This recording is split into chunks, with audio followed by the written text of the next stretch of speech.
Welcome to Kepler Conversations. I'm Dr. Scott Postma. Kepler is an online marketplace for classical Christian education. We employ the historic university model and leverage the best available technology so that we can empower families by liberating teachers to make a classical liberal arts education available, accessible, and affordable. Today, I'm joined by Kepler teacher, Dr. Junius Johnson.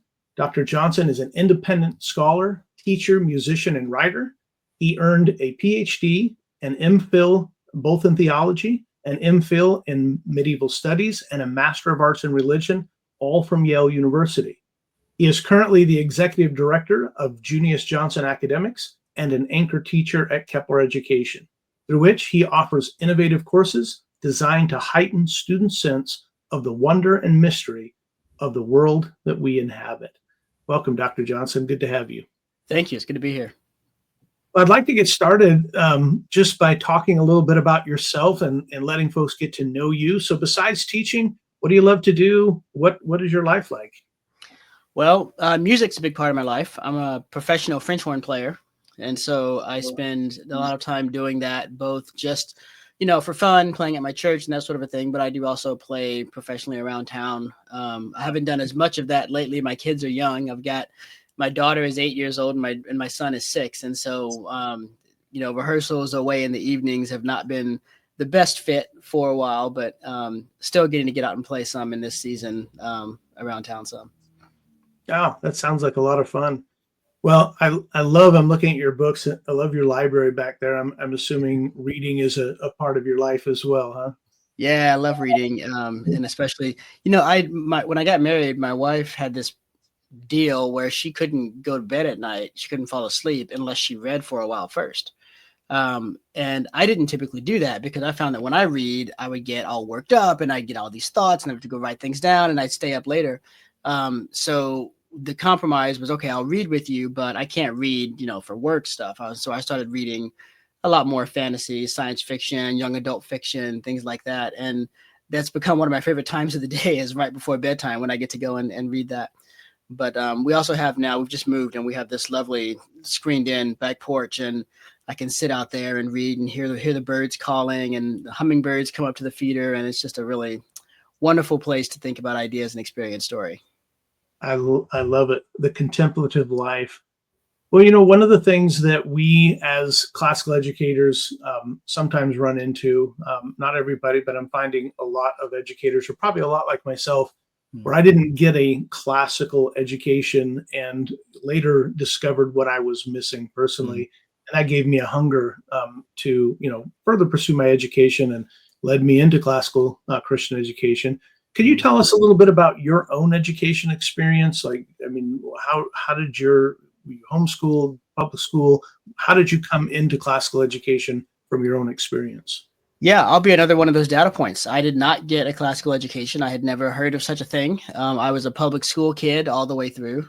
We didn't have the money for private school, and if that just wasn't on the table. So I struggled with public school because I found, one of the things I experienced as an African American student going to public school was that there was a lot of peer pressure from other African Americans not to be too smart. And at first, I was not affected by that, which made me a bit of a social outcast. But then over time, I lost my motivation to do well and to study. And so I began to let go of that and be drawn more into that. So I actually I wandered a bit from the course of the life of the mind. I started getting very bad grades in early high school. And I actually was my conversion to Christianity that caused me to re-engage with learning. Because I recognized, I read this book called All Truth is God's Truth. And it gave me the recognition that anything I was studying, whether it was explicitly about theology or God at all or not, still told me something about God and still had a bearing on my faith. And so that allowed me to re-engage. It gave me a reason to want to study again. And so I worked very hard my last year of high school. I got a 4-point average in my last year of high school to bring my cumulative GPA up to, what was it? It was 2.7, I think. So that shows you how far I had fallen in the meantime. And then I went to college, and I went to a Christian college, Oral Roberts University in Tulsa, Oklahoma. And my plan there was to study missions. I wanted to go and be a missionary. And yet at the same time, since I'd become a Christian, I'd fallen in love with C.S. Lewis.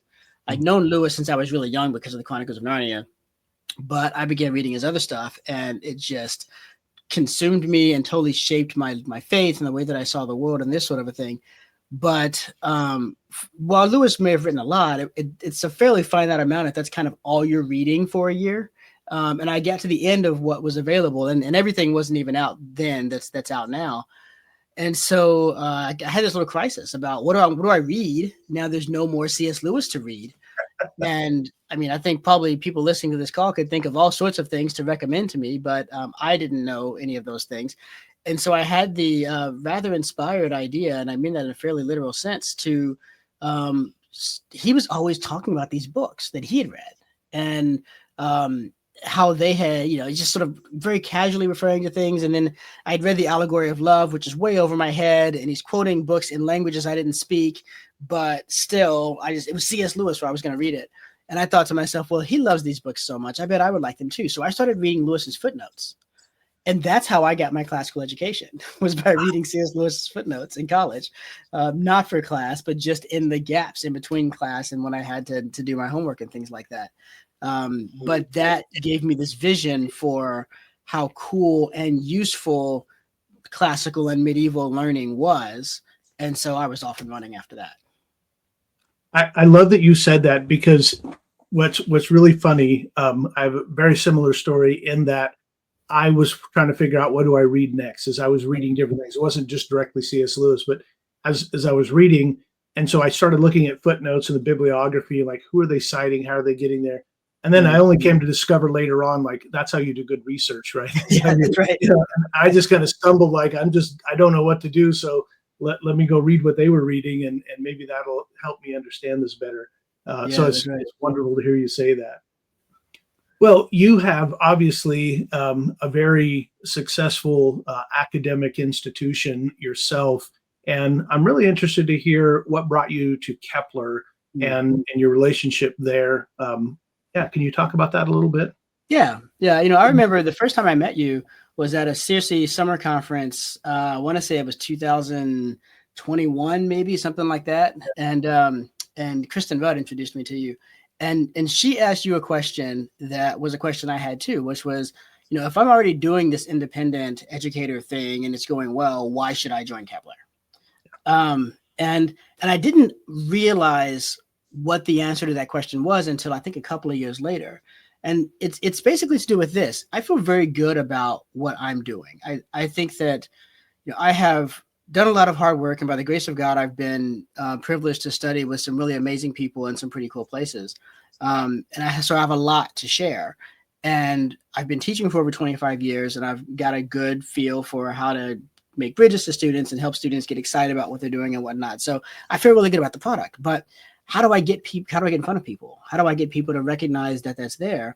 What was attractive about Kepler was it's a community of families that have already self-identified as exactly the type of person I want to be talking to, the people I want to be in conversation with, the people whose children I want to be training, the people whose, the parents that I want to be talking with and helping to equip them and whatnot.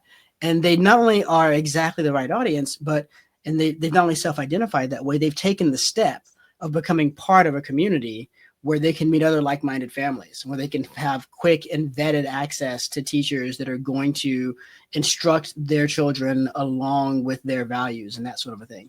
So, and then as of course I started teaching with Kepler, and I became aware of the broader aspects of the Kepler community that really do help it to feel like a school and an academy where there's more than just you're taking these courses, but you have clubs and opportunities to interact with students and faculty outside of class.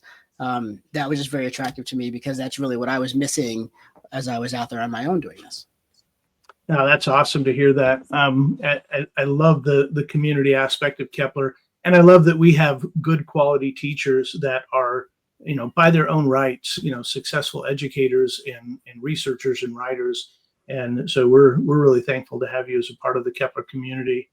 Can you talk a little bit about the courses that you're teaching? I think you have some summer courses and some fall courses. Yeah, that's right. So this summer I'm teaching a course on I'm teaching a course for middle school students called Following in the Footsteps of Narnia. And the idea here is it's not the Narnia course, which I will be offering at some point in the not too distant future, where we just read through the Chronicles together and talk about them in a great deal of detail because there's so much to talk about. But this isn't that. This is for students who are interested in the fact of a created world like Narnia, and who maybe are ready to try their hand at seeing if they could create something.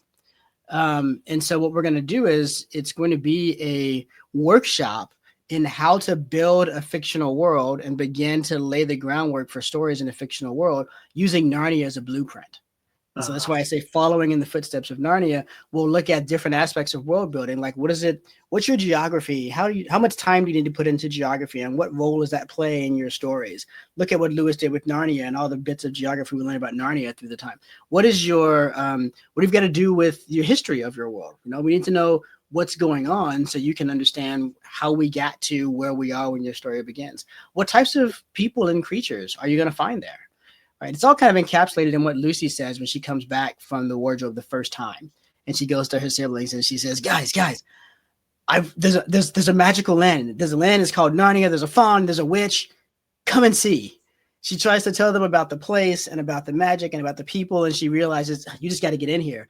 And so that's what that course is about. Hopefully, it'll be a fun way to practice the craft of creating something. For people to get their feet wet in that. And we'll be able to share with each other in a workshop setting what we're working on. And so they'll be able to bring some of the fruit of their labors and get comments back from their fellow students and from me about that. For high school students, yeah, it should be fun. Yeah. For high school students, I'm also teaching a Lewis themed course, but this one is more focused on the relationship between fiction and nonfiction in Lewis. And so we'll read some of each. We'll read some of Lewis's short stories, and we'll also read Till We Have Faces. We'll read, I think they're reading Pilgrim's Regress, and then we'll also read his most important nonfiction books as well. And the focus will be discussion about how he's able to take very complex ideas and give them form in fiction that makes them both more understandable and more attractive. And it's a way to kind of approach, this very complex system of thought that he has in a holistic way from all the different aspects that were important to him. I'll also be offering that course at an adult level on my own platform if parents want to do that with their kids and have the space to be able to have conversation in their homes about some of these things as well. So that's what I'm up to for the summer. Oh, that's awesome. We'll make sure that in the show notes that your courses at Kepler and at Junius Johnson Academics, so there's links to those in the show notes. So if you're listening to this and want to find those, if you check out the show notes, you can find those courses. I wouldn't ask a lot of people, before we talk about your fall course, I wouldn't ask a lot of people this, but I know you're very versed. And so I want to maybe just kind of probe this a little bit. Lewis and Tolkien kind of took a little bit different approaches in building out their fantasy world. Can you just give us a little smidget and talk about that difference for a second? I just find it fascinating. Yeah. I'd love to hear your thoughts. Yeah, it's interesting. Tolkien took the approach of total obsession, right? I mean, just a deep dive into his histories have histories and all of this sort of thing. And he created, it's a bit of misnomer to say he created languages. He started creating languages, shall we say. There's a wonderful interview where Tolkien is asked whether he would like people to try and learn Elvish. And he says, no. For one thing, I've never finished making it. Nevertheless, people do learn Elvish. And so I think for him, the stories, the stories that we love, The Hobbit, Lord of the Rings, this stuff, those are almost secondary. For him, the primary thing is the world itself. And he was obsessed with the world itself. And the stories sort of flowed naturally out of his own interest in this world that he was crafting and creating. Now, for Lewis, I don't want to say that Lewis didn't love Narnia. He absolutely did. But for him, Narnia was always about something else. And I don't just mean in a very literal sense in which Narnia is about Christ and heaven and the Christian life, which is true. But also for him, Narnia was about the children's journeys, what would happen with them, right? Aslan says to Lucy and Edmund at the end of the Voyage of the Dawn Treader, as he's telling them they can never come back again. He says, Yes, I'm in your world. I have a different name there. You were brought here so you could learn to recognize me better there. And that's what Lewis is really interested in over there. So he only does as much world building as is necessary to get the story going. And a lot of it for him is discovery along the way. And you can see this if you read them in the correct order, which is the publication order, starting with The Lion, the Witch, and the Wardrobe. You'll see that he changes his mind about details along the way. There are deep and profound inconsistencies with the world building that exist from the first book to especially the sixth book, The Magician's Nephew. It's one of the reasons why I don't think you should read them out of order, is because The Magician's Nephew, all the decisions have changed, and to sort of go backwards to the earlier decisions and then it's very jarring and doesn't really make a lot of sense. Of course, hardcore fans will try to find ways to harmonize the two things so they can fit it all together, and that's fine. But I think the biographical reality of it is that he had ideas later that he had no inkling of before, and he never let the fact that it was inconsistent with something he'd written before stop him from chasing down a good idea. Which one of these is the better way to do it? Neither one. There's just two different ways to go. Some folks prefer one or the other. The advantage of Lewis's way is that you are both, you're able to just lose yourself in the story more quickly because it's a lower bar to entry to get what's going on. But also there's a greater sense of, oh my gosh, what else has been happening that we don't know about? Because there's all this stuff happening off screen that even Lewis doesn't know, and nevertheless he'll gesture towards it. I love that, and we can still stay friends because you said that we have to read it in the publication order and not rearrange them. So we'll I'm just playing. Oh, yeah, great. Can you talk a little bit about your fall course? Seeing the World Theologically. I love this course. Yeah, this is a cool thing. I've just finished teaching it for the first time. I've been administering final exams over the last couple of days, doing oral final exams with the students. And this is something I'm really fascinated about. And it's really important to me. The conceit is this. I'll sort of start with the problem, right? The problem is philosophy. A lot of Christians are concerned about philosophy. They think that if you start doing philosophy, you're going to lose your faith. In fact, this was explicitly the case at my university. We had no philosophy department, because someone had pointed out to the founder, to Oral Roberts, that whenever a university wandered away from its initial commitment to the faith, the attack always came from the philosophy department. Mm-hmm. And so he dissolved the philosophy department when he was told that, and the school didn't have one when I was there. And there's just a lot of skepticism about not only the value of philosophy, but the safety of it. Is it going to lead us into dark places and astray?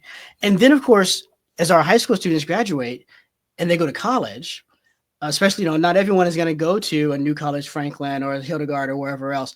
Some of them are going to go to state schools or to other large private schools, and they're going to get exposed to philosophy professors and philosophies, even taught by psychologists and whatever else, who are going to present these things as challenges to their faith. It's a very impressionable time, and they're out there on their own for the first time, trying to decide who they are. Here's this charismatic, really brilliant person saying all these things. There's a legitimate risk there. And so I love philosophy, and I spent a great deal of time in philosophy. The way that I do theology is grounded in philosophy.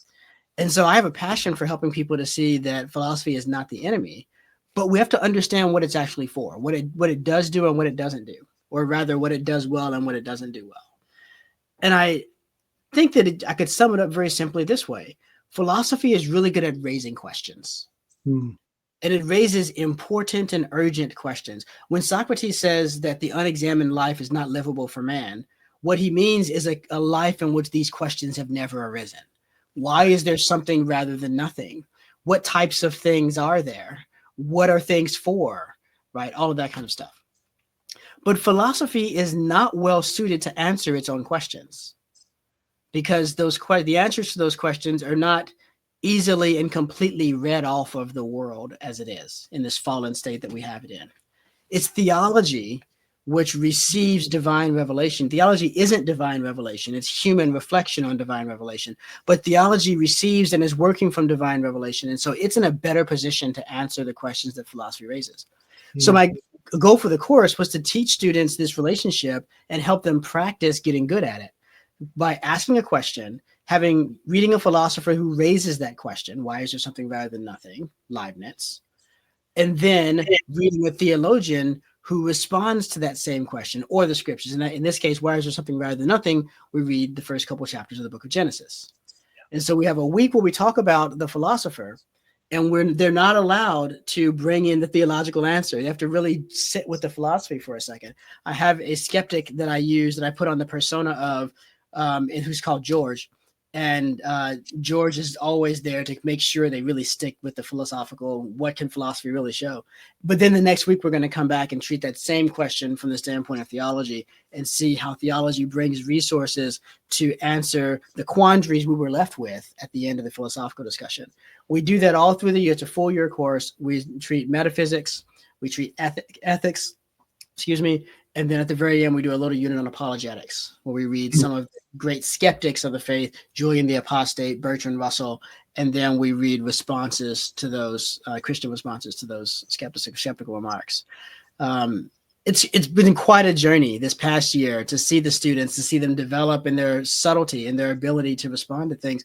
And for these students, I'm not worried about them when they go to college. There's not something that a college professor can say that's going to throw them off their game because they've been armed, but they've been armed precisely with the very types of things the philosophy professor would ask them to look at. And they've practiced how to key those to theological claims so they can understand what's really at stake. This is such an important course. Just what you just described is something that I talk with parents about all the time, And we see it, right? Kids going off to college, and like you said, the charismatic professor challenges them. They don't have answers. So this is an equipping course that is, equips them with the life of the mind. I'm really excited about this course, and I'm glad that you're teaching it. Well, as we're kind of running down to the end of our time together, do you have any final thoughts or final things you'd like to leave with the audience before we go? My whole vision for education is built around the notion of wonder. For me, I was a literature major in college, and then I went to graduate school in theology. And by the time I finished college, I developed this really beautiful writing style that drew in lots of imagery and things like this for my essays. And, teachers loved it and just threw A's at me. And then I got to graduate school and they asked me to write about theology. And I tried to write in that same way, and they didn't like it. And they said, no, but this isn't rigorous enough. And the woman who eventually became my director for a number of years, she says, listen, the philosophical virtues are concision and precision. Mm-hmm. That's all that matters. It doesn't have to be beautiful. It's just got to be concise and precise. And I did not like that. So I didn't accept it. I worked to develop concision and precision in the context of beauty. And I developed a writing style that allowed me to bring the beauty of what I did as a literary scholar to my work as a theological scholar. And that taught me something really key that all of my education, all my pedagogy is based on, which is that when wonder is present, you don't have to worry about the fortitude that rigor requires. Wonder supplies the fortitude that rigor requires. And so I want parents to know, I want students to know that in my courses, we're going to be rigorous, but we're going to come at that rigor from a standpoint of wonder, so that typically the students come out of class and they want to keep talking about it, and they're staying over, and they keep thinking, they send me emails. Oh, what about this? This came up. That's how I approach things. And I hope that we'll be able to see that understanding grow and spread throughout the Kepler community, so that we can continue to do what we all know to be true, which is that the life of the mind is a life of delight and is worth living because it's beautiful and pleasant. I love that. And my only regret is that I'm not a high school student, that I could come take that course. It sounds absolutely delightful. Dr. Johnson, it has been a wonderful conversation. I always love chatting with you, and you've got a wonderful mind. I'm so thankful that our students get to study with you. We'll look forward to your courses flourishing. All of the links to Dr. Johnson's courses are in the show notes, including to Junius Johnson Academics. And so I hope you'll come check out his courses. Thanks, Dr. Johnson. Thank you so much.